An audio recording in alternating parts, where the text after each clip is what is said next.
ఇండియాలో బాగా డబ్బు ఉన్నవాడు ఎవడంటే మనం ఏం చెప్తామండి? ఎవరైనా ఒక టాటా బిర్లానో, ఒక అంబానీయో, ఒక అదానియో ఏదో ఒకటి చెప్తాం. అలాగే క్రైస్తవులో బాగా డబ్బులు సంపాదించినోడు ఉన్నాడు ఎవడైనంటే అది వీడేనండి. ఇది కల్వరి సతీష్. వీడి పేరు విన్నోడు అంటూ ఎవడో ఉండడు. మొత్తం టోటల్ గా అందరికి తెలిసి వీడి గురించి. ఇప్పుడు దొంగలందరికీ ఒక ముఠా నాయకుడు అనేవాడు ఒకడు ఉంటాడు. అలాగే క్రైస్తవంలో దొంగలందరికీ ఈడే మెయిన్ హెడ్. ఈడే మొత్తం మెయిన్ లీడ్ చేసేది. మొత్తం అడ్మినిస్ట్రేటివ్ మొత్తం వీడి దగ్గర ఉంటది. వీడు ఒక పెద్ద దొంగ అండి. క్రైస్తవ్యంలో చాలా పెద్ద దొంగ. జనాన్ని ఎలా మోసం చేయాలి, వాళ్ళ దగ్గర డబ్బులు ఎలా సంపాదించాలనేది వీడి దగ్గర చూసి నేర్చుకోవాలి. నిజంగా చెప్పాలంటే క్రైస్తవులో ఈ మోసాలు, ఈ స్వస్థతలు అనేది వీడి దగ్గర నుంచి స్టార్ట్ అయ్యాయి. వీడే మెయిన్. వీడి తర్వాతే అన్ని కూడా. వీడి తర్వాతే మెల్లిమెల్లిగా అందరూ పుట్టుకొచ్చారు. వీడి మెయిన్ హెడ్ ఆఫీసు, మెయిన్ స్థావరం ఎక్కడంటే హైదరాబాద్, నిజాంపేట దగ్గర. మెయిన్ అది కాకుండా ప్రతి జిల్లాకి ఒక డిజిటల్ చర్చ్ అనేది వీడు నిర్మించుకున్నాడు. నేను చూసినట్లు పిఆర్ కాలేజ్ పక్కన ఒకటి ఉంది. నెక్స్ట్ మనం తాడేపల్లిగూడి ఏలూరు హైవే రోడ్ లో లెఫ్ట్ సైడ్ లో ఒకటి ఉంటుంది. రీసెంట్ గానే కట్టారు. వీడు ఏంటంటే సినీ ఇండస్ట్రీలో ఒక చిరంజీవి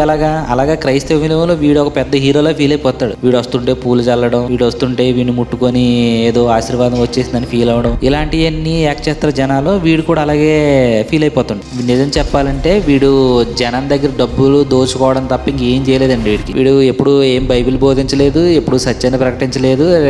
లేదంటే ఏ క్రైస్తవుల మీద దాడి జరిగితే వీడు రియాక్ట్ అయ్యి ఏమైనా మాట్లాడింది కూడా ఏమీ లేదు. టోటల్గా చెప్పాలంటే వీడి క్రైస్తవంలో పీకి పొడిచింది ఏమీ లేదు, జనం దగ్గర డబ్బులు దోచుకోవడం తప్ప. నెక్స్ట్ ఏంటంటే వీడి దగ్గరికి వెళ్ళే వాళ్ళందరూ ఎడ్యుకేటెడే. అందులో మొత్తం గవర్నమెంట్ ఎడ్యుకేటర్లు ఉన్నారు, చదువుకున్న వాళ్ళు ఉన్నారు, బీటెక్లు, ఎంటెక్లు, బీఈడీలు, డిగ్రీలు మొత్తం ఆల్మోస్ట్ అందరూ ఉన్నారు. అయినా కూడా ఎవడో కూడా వీడు చెప్పేది తప్పని చెప్పి ఎవడో కూడా మానట్లేదు.